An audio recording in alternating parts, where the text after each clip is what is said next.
Welcome back. A local nonprofit is bringing an award-winning play to Connecticut. It's called The Good Adoptee. And joining me now from the organization is Randi Rubin Rodriguez. She is the executive director of Our Kids Family Center. And she is here to tell us all about the great event that's happening this weekend. Randi, welcome. Thanks for being with us. Thank you very much for having us. We're very excited. Now, I've learned that you created Our Kids in your kitchen back in, was it the 80s or the 90s? 1996. 1996. Yes. Talk a little bit about your deep connection to adoption that both you and your husband have.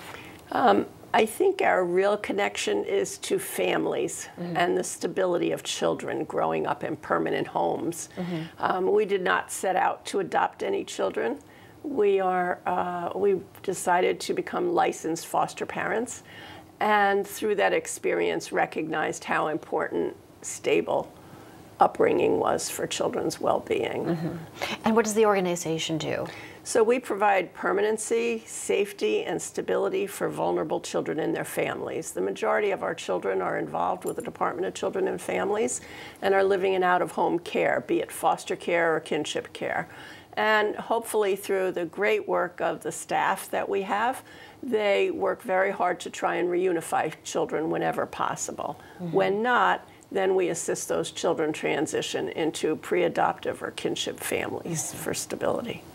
Now we're coming into Mother's Day weekend coming We are. up. Yeah, and there's a great performance, The Good Adoptee, very significant for Mother's Day weekend. Talk about how the organization decided to put that on and what that's been like.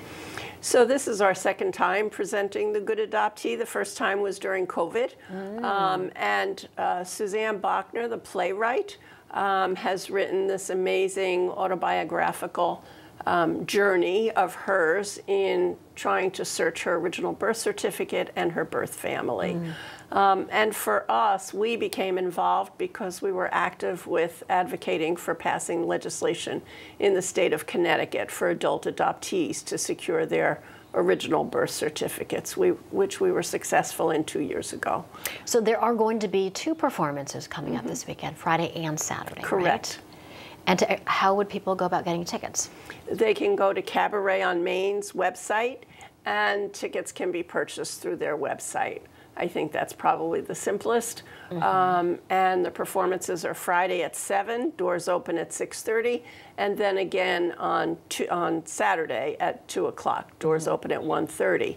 There's also a live panel talkback after the performance, which I think is very, very powerful, including adult adoptees from the greater New Haven community, as well as a birth mom and her adult daughter who had been adopted. So sharing really important, powerful stories there. Absolutely. Talk a little bit more about what Our Kids Family Center is going to be planning to do with the money. And also, if someone can't come to the performance and support there, how are other ways that they can support the organization?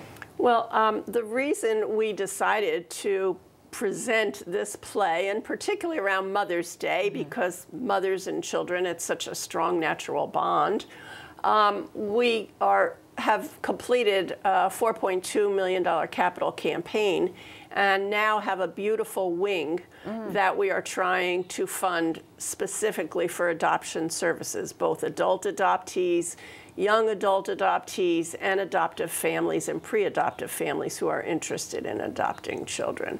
So the money raised through this program and this play will help to fund the staffing of that unit.